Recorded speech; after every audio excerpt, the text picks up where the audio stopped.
Picture two coworkers who both got their first paycheck bump the same year. One bought a small house near downtown, stretching every dollar to do it. The other kept renting and quietly maxed out an index fund instead. 10 years later, one of them feels secure and the other feels behind. Here's the uncomfortable part. Almost nobody agrees on which one actually won. Ask 10 people this question, and you'll get 10 confident, completely different answers. Your uncle swears by real estate. Your coworker swears by the stock market. Both of them sound completely sure, and both of them can't be right. Tonight, I want to actually run the numbers instead of picking a side. This debate isn't really about spreadsheets, even though it looks that way. It's about identity, family history, and what once felt safe growing up. If your parents built wealth through a house, that becomes your default belief. If they lost money in stocks, that fear gets passed down too. None of that is really about math at all. It's inherited emotional memory. So if you feel confused by this topic, doesn't that confusion make sense? You're not bad at math. You're just carrying somebody else's financial story. Add in the media and things get even more confusing very quickly. Headlines love extremes. Either housing is a scam or stocks are gambling. Reality, as usual, sits quietly somewhere in between those two loud opinions. So let's set the noise aside and honestly look at what happens. Not with opinions, with real numbers most people rarely even calculate.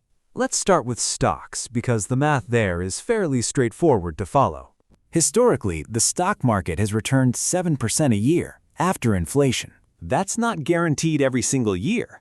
Some years are painful in red. But stretched across decades, that 7% has held up remarkably well. $50,000 invested and left alone can slowly become something enormous.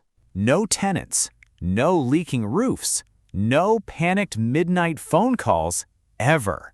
You just buy, hold, and let compound interest quietly do the heavy lifting.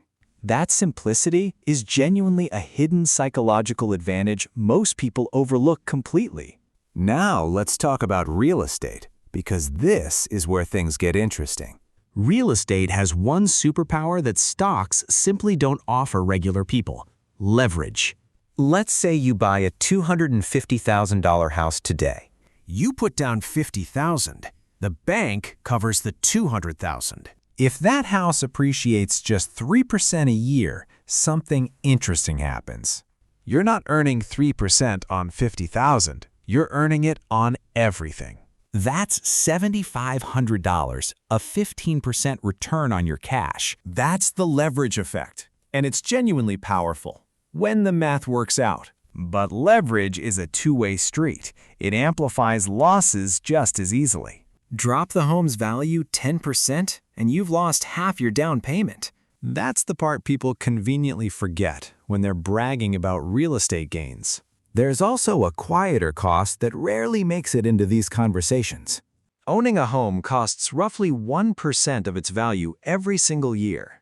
That's maintenance, repairs, property taxes, insurance, all quietly chipping away at returns. Stocks don't ask you for a new roof or a broken water heater. Here's where psychology sneaks back into what looks like a purely financial decision.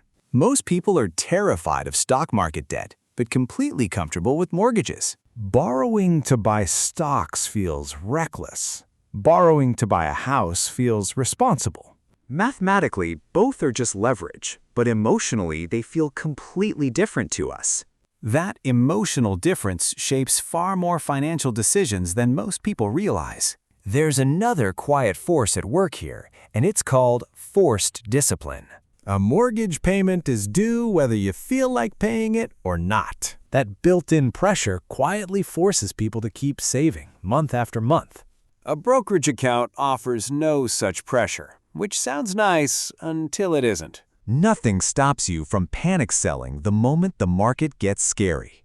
And plenty of people do exactly that, right at the worst possible time. So the real math includes something spreadsheets can't measure: human behavior itself. Let's make this even more concrete with a longer 30-year timeline. That same $50,000 growing at 7% compounds dramatically over time. After 30 years, untouched, it could grow past $380,000. Meanwhile, that same house, appreciating 3%, grows to $600,000. But that house required 30 years of payments, not one lump sum. The stock investor still needed somewhere to actually live during those years, though. Renting instead means decades of monthly rent checks, building zero personal equity. A paid-off house eventually means housing costs basically disappear each month. That freedom has real value too, even if it's hard to graph. See how quickly clean numbers turn messy once real life gets involved? So which number actually matters more, the 7% or the leverage boost? Let's bring this back to our two friends from the very beginning. The renter who invested consistently likely built quiet, steady, unspectacular wealth over time. The homeowner likely built wealth too, just lumpier and tied to one property. Neither path is automatically wrong, and neither path is automatically the winner. The winner depends on numbers we haven't even discussed yet.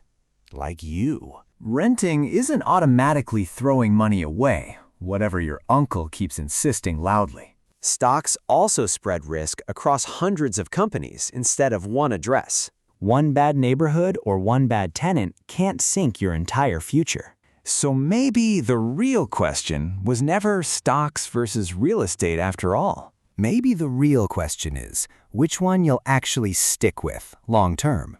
The best investment isn't the one with the highest theoretical average return. It's the one you won't abandon during a stressful, uncertain, scary year. If a mortgage keeps you disciplined, that discipline is worth real money too. If a brokerage account fits your lifestyle better, that fit matters just as much. This shift changes how you make decisions, not just what you decide. You stop asking strangers online which asset is objectively, universally the best choice. You start asking a quieter, more honest question about your own life. Can I actually sustain this choice through a recession or a layoff? That question matters more than any historical average return you've ever read. Money, at its core, was never really about beating an index or a market. It was always about buying yourself a little more peace of mind. That peace looks different depending on the life you're really living now. For some people, owning walls they can paint themselves feels like security. For others, flexibility and liquidity feel far safer than any fixed address. Neither feeling is wrong. They're just different definitions of financial safety itself. Once you see that, the whole debate quietly loses most of its power. So what does this actually look like in real, everyday, practical terms? Start wherever you already have momentum, instead of chasing someone else's strategy. If your job offers a 401k match, that's often the smartest first step. It's essentially free money, and ignoring free money rarely makes financial sense. After that, a simple Roth IRA can quietly build long-term flexibility. You don't need to pick real estate or stocks as some permanent identity. Plenty of financially secure people eventually own a mix of both, actually. If home ownership excites you, start by saving for a realistic down payment. Get comfortable with the full costs, not just the exciting monthly mortgage number. If investing excites you more, automate it so you literally can't forget. Set up automatic transfers so discipline doesn't depend on daily motivation alone. There's no rush here, and there's no single deadline you're racing against. Small, boring, consistent contributions usually beat dramatic, emotional, last-minute financial decisions. You genuinely don't need a perfect plan to start building real wealth. You just need a plan you can actually follow on your worst week. That's the version of the plan that truly survives real, messy life.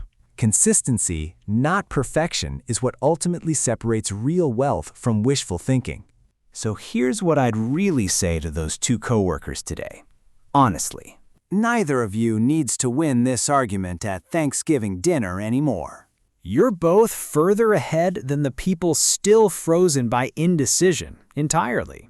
Real estate and stocks aren't rivals. They're just different roads towards safety. Both roads require patience, and both roads reward people who actually stay. You don't need to predict the market or the entire housing sector correctly. You just need to keep showing up, slowly, long after it feels boring. That quiet, boring consistency is genuinely the real math behind lasting wealth. So take a breath. You don't have to solve this pressure tonight. Pick a direction that fits your actual life, and start small, today. Progress, even quiet and slow progress, still beats waiting for something perfect.